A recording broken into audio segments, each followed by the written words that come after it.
Hey guys. Well, it's not as warm as I'd like it to be, and I'm over here across the street, and I'm working on my new step deck, and we're gonna pimp. This is gonna be, I think the title of this video is gonna be "Pimp My Ride Step Deck Edition." So you want to be a player, but your wheels ain't flying. You gotta hit us up to get a pimped out ride. Because we've got a whole bunch of stuff we got for this trailer, and I'm gonna make it my own. So I'll spin you around. Let's check out what we got.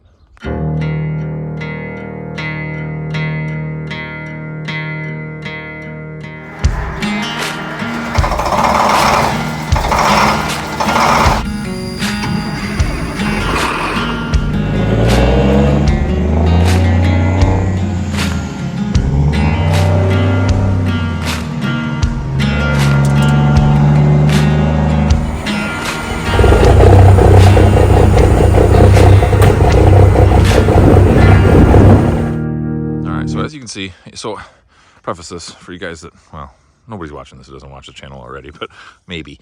But if you're used to watching the channel, you know that, so my barn's over there, and all my tools, and there is no way in heck I can get a trailer this size in my driveway. My road's too narrow and my driveway's too narrow. I'd need to have another 20 feet where there's currently a ditch. So I live on a narrow dirt road. So anyway, getting this trailer in my driveway isn't an option. So that's why I have this space over here. This big opening I created, gravel parking lot basically, in my property across the street so that I can get trailers spun around.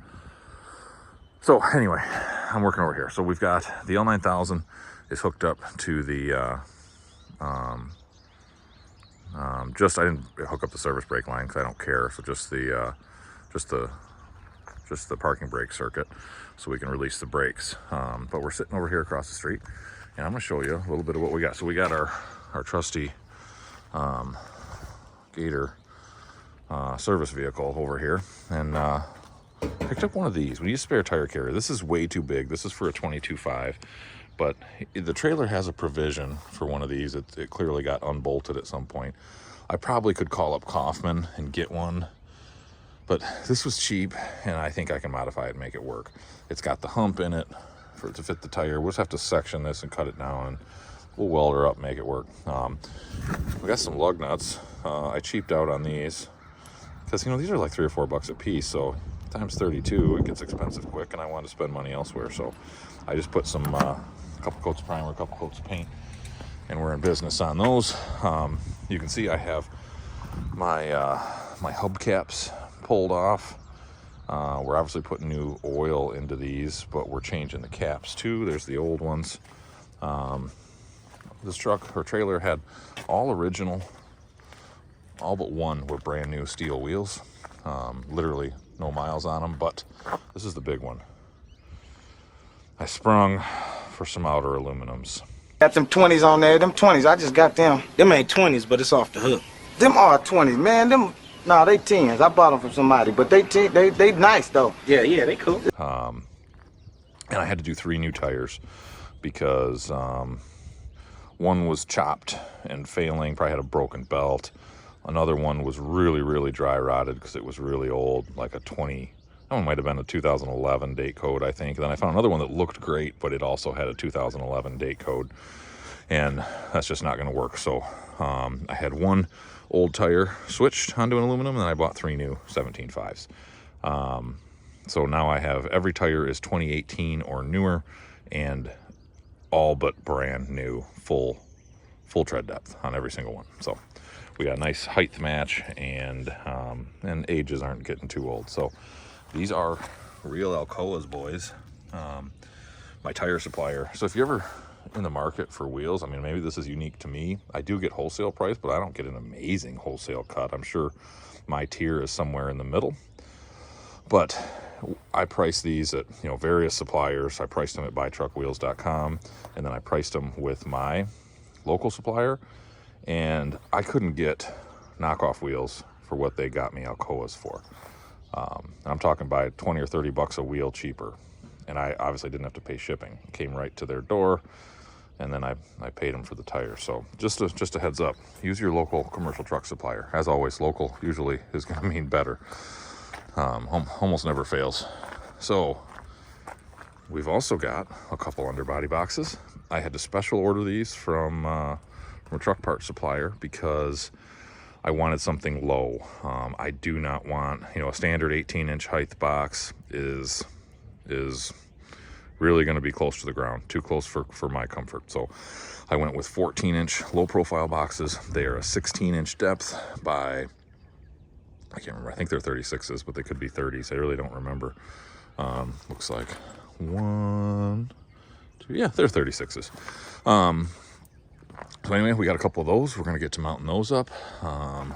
Back to the hubs. We've got 4 brand new Stemco. I am keeping oil in the hub, so we're keeping oil. I don't want grease. I'm not a fan of grease. So anyway, I gotta have windows, and somebody had painted over those old ones, and they were old. And for the price, for what those cost, it's worth it for new ones. So new gaskets and new caps. And then we've got, I had these on my gooseneck, and I won't go without them on 17.5s. They're dual purpose, so obviously, if you've ever tried to air up the inner on a 17.5, it sucks. You basically got to pull the wheel. I mean, you get the right chuck, you can do it, but it's no fun. So Crossfire's a solution. Not only do they equalize the pressure between the two and give you a nice viewing window that's just a quick look to know whether you're over, under, or at ideal pressure, but on top of that, you just get a single inflation point for both tires on a wheel end. So you still got it's still manual. This is not an automatic system. It doesn't go through the hub. So you still have to manually air these up, but again, visual check and single inflation point per wheel end. So that's huge. Plus they look kind of sweet. I like things that look functional, and Crossfires look functional. Nice stainless steel and aluminum construction, really, really high quality stuff. So those are going on along with the new aluminum wheels. Steelies on the inside because we're not that bougie. And I think the last thing is we got new mud flaps because one's missing and one's bent to shit. And I'll be honest with you guys, I don't know if this trailer would have even rolled down the road without some stainless mud flap weights. I mean, it was dead in the water without these. So obviously we had to get them. So, and it'll match the old tow pig pretty good with a little bit of bling on it. So so I'll go through these steps one by one. I don't even have my tripod over here. I am fighting rain. Rain is in the forecast. It's a-coming. I can see it off to the west. It's looking darker. I don't know how much we're going to get done today on this before I give up, but I'm trying to, at the very least, get these hubs. I'm having to needle scale them because when they blasted, they didn't do a very good job. They didn't have the brakes released, so they got the top half actually really well, and what would have been the bottom half as it sat, they didn't. So I'm needle scaling off a pancake compressor, so you can imagine how long that takes. But I'm going to get those scaled and primed and painted so that I can get those new hubs on and get everything sealed up. And then I'm also trying to get this off the jack stands because I totally jacked this up the OSHA approved way. So we have all the safety going on right there. Shake hands with danger. It's a tripod at the moment with the jacks up front. So I'm trying to get this down on the ground, especially with rain coming. This thing's been up in the air for I had to go out of town on a family emergency that I'm still dealing with, and so this thing sat what should have been a couple days, and it ended up sitting for well over a week up in the air, and actually did fall off. And so we've got this is attempt number 2. So we're gonna get this done as soon as possible. So I'll bring you back when we got a little something accomplished. Whew. All right, boys. I'm out of friggin' breath, but as usual, I couldn't just do what I meant to do. I had to go a little farther. Can't really properly clean these hubs without pulling the drums, and obviously it's an unknown, somewhat unknown condition. 14 or whatever, I can't count, year-old used trailer. So it only makes sense to at least pull the drums, do a little inspection on the old brakes, and short of just needing grease, so we're pumping grease to everything. Everything was actually working really well. The passenger side rear was a little slow to release. You had to give it a little tap on the S-cam, right on the S-cam, but on the slack adjuster, and it would, I mean, literally with your hand, tap, and it would ride back out. So that brake was wanting to drag upon release. So I think grease is going to be the solution. I've got the rear axle greased already. You can see my mess. We had to get the paint, you know, the fresh paint scraped off the Zerks, and a couple of Zerks actually had the factory caps on them still, so that belies that they had never been touched. But we got all 3 Zerks on each wheel end, taking grease good, and you know, just a good chance to check for ridging. Drums look great. They're not brand new, but those linings look really good. No cracking, no heat checking, no broken parts. S-cams are not at all excessively worn, so I don't think there's a ton of miles on this trailer. Everything's original. Those are Stemco labeled slack adjusters. You know, they're not Hull Dexes or something like that, like you would expect if they were aftermarket. So this trailer's original. The only thing that's been changed, I can tell, is the whatever you want to call them, the trailing arms are different on the passenger side versus the driver's. I don't know which one was original. I'm guessing. I don't know. I'd be guessing, so we're going to leave it at that. But anyway, so the only thing I see that's aftermarket, you know, maybe a set of brakes. But you know, drums don't look amazing on the outside because they've been trapped in with paint, but no ridging, no gluing, no heat checking. So good chance to get everything out. We'll get rid of all this crap there, get these cleaned up good, and we're off to the races, and we know we can trust our brakes and our wheel ends. All right, guys, well, we got some air in this front axle. I'll show you in a minute, but we're getting close to being done with what we're working on today. It's definitely been raining for a good couple hours, and I'm soaked, but you know, I'm not made out of sugar. I spent my life, well, since I was 12, 13 anyway, either working on a farm or being a landscaper. And doing both of those things, you tend to get real muddy and wet and dirty a lot, so it's nothing new. So I'm gonna hook. I got the trailer down off the jacks, and oh yeah, hang tight. We gotta let her down a little bit and get it jacked up.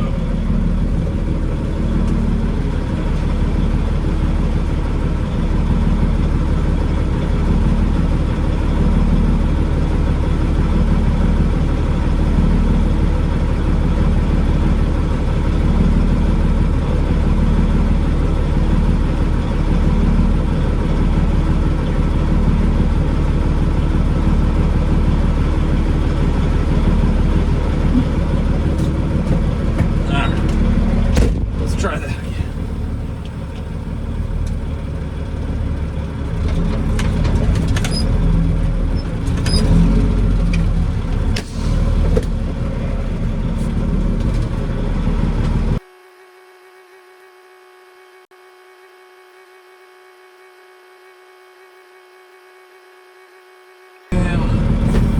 Charge the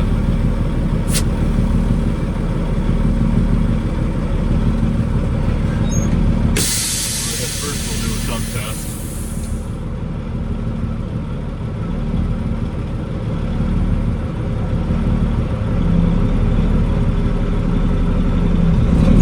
She's locked.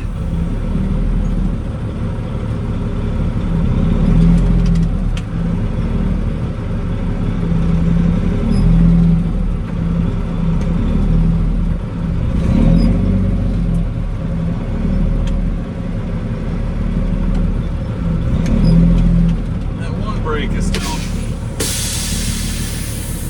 dragging just a hair, but she's got grease now. She'll free up. All right, well, we're hooked. Trailer's back on the ground. I'll have to start working on this spare tire. It's actually, I think it stopped raining, but it is wet and nasty, like me. But wowzers, there we have it. So you can see how the crossfire system works. You go through the hand holes, and it's threaded onto the inner dual. And then I had to modify each the little loop at the end of the crossfire hose there. And I actually had to twist the valve stem, and you can just spin it a little bit. So I gently spun that, clocked it by like a few degrees, and then had to just put a little bit of a kink and a bend into that, not a kink, but a bend into that, the end of that tube, that hook, because I've used these before on outer steels, and when you have a little bit bigger hand hole, you got plenty of room, but obviously on the small hole on an Alcoa, you don't have that room. So just had to modify a little bit, but I know we're upside down, but you can see when those inner black lines in the window and the yellow section line up, we're dead on at 125. If you start to see red, you're overinflated. If you start to see black, you're under. So going down the road, certainly they go red a little bit.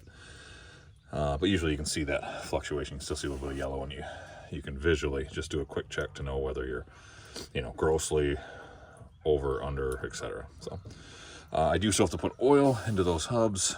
That's maybe a task for tomorrow, but yeah, that's what it looks like. We got our blingy mud flaps on. I am backed in uphill here, so that mud flap is actually sitting closer to the ground than it will on flat ground, but I still have about 3 inches to spare down to that weight. So man, it's like a new trailer. Looks totally different. Totally different. It's amazing what some aluminum wheels can do. Wheels always make a vehicle, I tell you what. So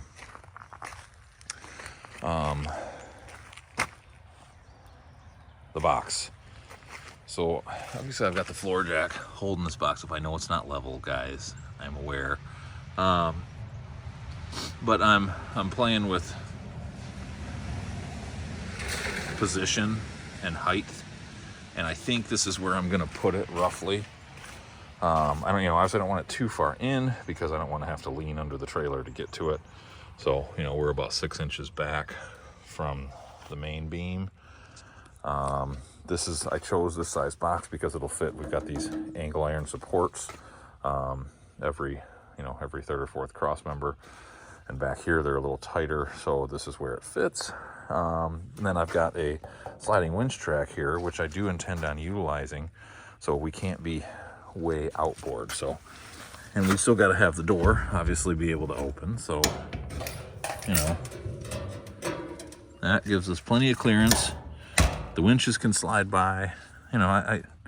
We'll play with it. Oh, don't drop it, Rob. We'll play with it slightly, but generally that's it. So I got to measure, but we got probably 6-7 inches there we've got to take up. I know they make brackets for them, guys, I'm aware. I still may order some. I'm going to take some measurements and see whether I want to or not, whether I think that's going to make it easier or harder. The other option is obviously to do just some blocking with some steel down here, weld some risers essentially here, and then I've got some quarter bar, like 1/4 by 4 inch bar that I could put along inside of the box so that it's pulling across the whole lid. I would prefer to hit the corner. So again, I'm going to take some measurements. We may not include that in this video. I'm not sure yet, but we'll see. One version I've got all the parts here. One version I definitely don't. So, and then if we move right in and show you what I got to deal with here for this this spare tire. So you can see they put a little angle to it because obviously it's intended to sit, cocked back about like that. which is fine, but I'm, you know, way too wide. So this is meant to fit everything on up to a tall 24.5. So it's 48 inches wide. You know, we don't need that. A 17.5, these 215s are around 30 inches. So that's why I know, you can see that little bracket there and that little bracket there. And there is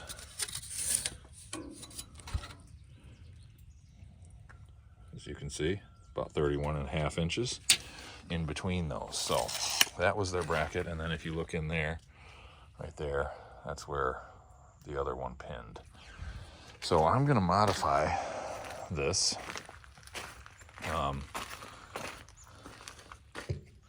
You know, this would be the third member. I am going to modify this, and obviously we're going to cut it way, way down. But yeah, I think it makes sense just to do this right here.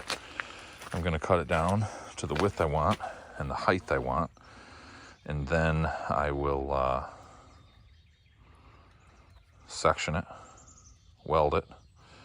Then we can drill some holes, make that third member fit, cut it down, and see what we come up with. But I like the placement. You know, the other option is obviously I can put this wherever I want, and you know, I could make it be the height that it is, you know, or you know, I could just leave it wide, but that's going to let that tire bounce around more than I want it to. So I don't think that makes any sense. So I'm gonna get after it. So here's where we stand. I cut it down and then decided that was a bad choice, so we welded it back on. But it's sectioned. You can see there where it's sectioned. And then I cut the forward edge of this loop, you can see, and then in here I folded it over and then gusseted it. It's really clean work. You can see this is never going to be seen again, so that's why. But it's kind of just notched over the main beam, and boy, you know, I don't know that I'm going to bother with a fastener. I mean, it's hooked. It's going nowhere. I mean, this is rock solid. So let's test this out. Okay, so it drops in, but not quite enough, which means this stuff up here is fine, but it means we got to get this down. So unfortunately, that means I'm gonna have to cut those gussets and change that angle, because it actually needs to go quite a bit wider, and that'll drop it down a good inch, and I think we'll clear perfect. So let's get this unbolted one more round. All right, fellas, we got it. I did end up putting a bolt in there, change the angle. She's square with that tab, so can't go anywhere. And man, this thing couldn't fit more. Perfect. Perfect. We're gonna get our little chain hook around there, and yeah, we got a proper spare tire carrier. I like it, because 17.5s, we need spares. At some point, I'm gonna have to get myself a proper spare, because this whole Westlake is, shoot, you can see the cracking in it. She wouldn't last long. You know, good for a spare, I guess, but gonna have to get a better one. All right, guys. Well, I'm back out here. It is the next day. It's not raining, but it's just as chilly and not much fun. You can see the underbody box is gone. I've got them sitting in my school bus storage shed. That's because I elected to order some brackets. So I looked at it and I said, yeah, I can make my own brackets that would fit absolutely perfectly in here. But, you know, I'd have $100 in steel or more, quite frankly. And I can fabricate something simple like that really quick. But by the time it's said and done, I'm going to have 3 to 4 hours into it, including paint. I got to chase everything. And instead, for $303, I can have 3 sets of them delivered to my door. It's just kind of a no-brainer. So I will have to put a piece of probably flat stock in here, weld it into the beam to bring it out to the flange point. Sorry, I'm in too close here. Flat stock in here to bring it out to the flange, in which case then I can do another flat panel that I can drill in order to bolt those brackets. But they both stick out a little bit on the forward edge in front of the box. I can live with that. It's not going to affect anything because the boxes are way inboard of the outside edge of the trailer. So not going to have that in this video, and quite frankly, I probably won't do another video on this trailer between, just really the boxes and the deck, and neither one of those is all that exciting. So I may add some lights in the future. Right now, I've got 2 huge projects going on, in addition to projects on the truck, stuff on the trailer, a lot of stuff going on between work and personal life. There is, trying to cram about 38 pounds of shit into a 5-pound box, and it's not going to happen. So adding chicken lights to this trailer is probably at the bottom of the list. So maybe next year we'll do that. Always an easy thing to do, a mag drill and some harnesses, and we'd have some pretty cool chicken lights going down this thing. So we'll deal with that another time. In the process, as you can see, of filling the hubs, if you've never done this before, this is it's a slow process. You add, and I go a touch over full, and it drops. This is probably about the 10th time I've done this. We're about 1.5 quarts in on this synthetic gear lube, and we're close. But it takes a while to work through all the bearings and down into the lower portion of the inner hub where the bigger inner bearing is. So it's much easier. Even though it's cold today, it's much easier with synthetic oil. And I like the protection that it gives. So that's where we stand. And yeah. All right, so with that, I thank you guys for watching this edition of Pimp My Ride, step deck style. And we'll finish up the last few odds and ends. But as always, I appreciate you watching. If you're interested, tune in and subscribe to my other projects. We got a vintage camper going on, a vintage semi. We got a Cummins powered air ride ramp truck, 3500 HD GM build. We're going to be putting Jakes on that Cummins L10. We got a transmission swap for that Cummins, or for behind the Cummins. We got all kinds of fun stuff. But yeah, I needed an instant gratification project. So this is it. Have a great week, y'all.